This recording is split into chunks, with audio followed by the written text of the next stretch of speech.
Welcome to the Midweek message. We're going to be taking some verses today from Proverbs chapter 23. We'll begin reading in verse 15. And I'm reading from the Contemporary English Version of the Bible.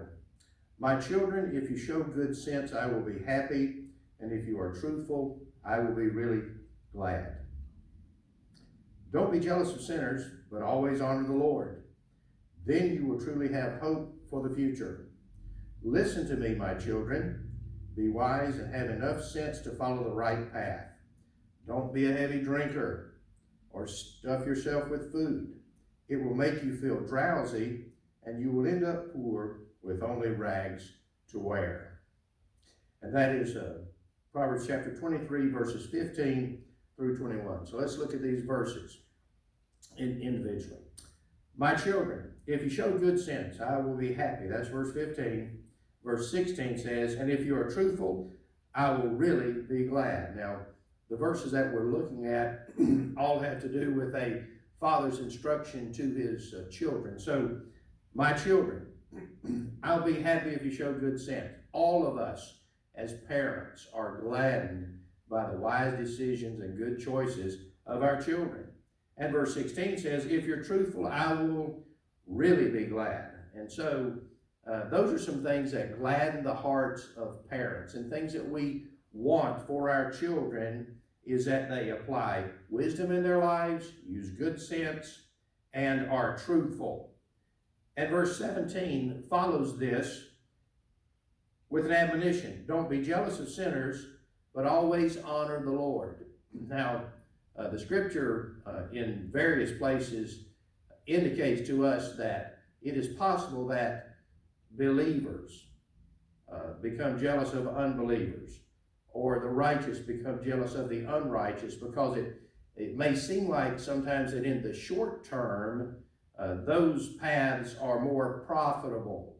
How many people are there that started out making an honest living and fell into some type of disrepute over illegal acts, and because it seemed like they could make more money by taking shortcuts or straightening the curves. And so a person that starts out well might become envious of a person that is doing things that are sinful and wrong, and be drawn into that trap. And one of the things about children, and I'm aware that even as an adult, you're somebody's child, but children, when they're being brought up in that those young preteen years and during the adolescent phases of life, one of the things that they don't have is the experience of adults. They may be every bit as smart, but they don't have the wisdom of experience,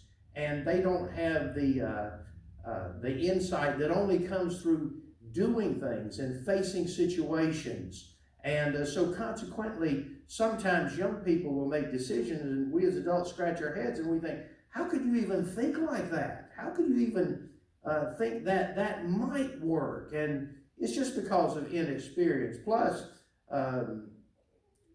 in truth, your brain's not even fully developed till you're in your 20s. And so one of the things that young people don't have many times, they don't have impulse control. They don't have a level-headed look at life. And so Solomon is saying, listen kids, listen children, show good sense. It'll make me happy. It'll make your parents and your relatives happy. Tell the truth, and you'll make us really glad. Don't be jealous of sinners. You can fall into that trap.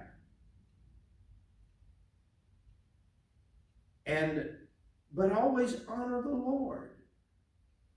Verse 18 says, then you will truly have hope for the future.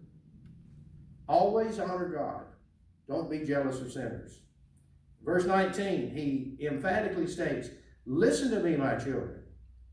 Be wise and have enough sense to follow the right path. Now, sometimes if we apply worldly wisdom, the things of God may not seem to be profitable at first, but eternity will tell who really made the wise choices.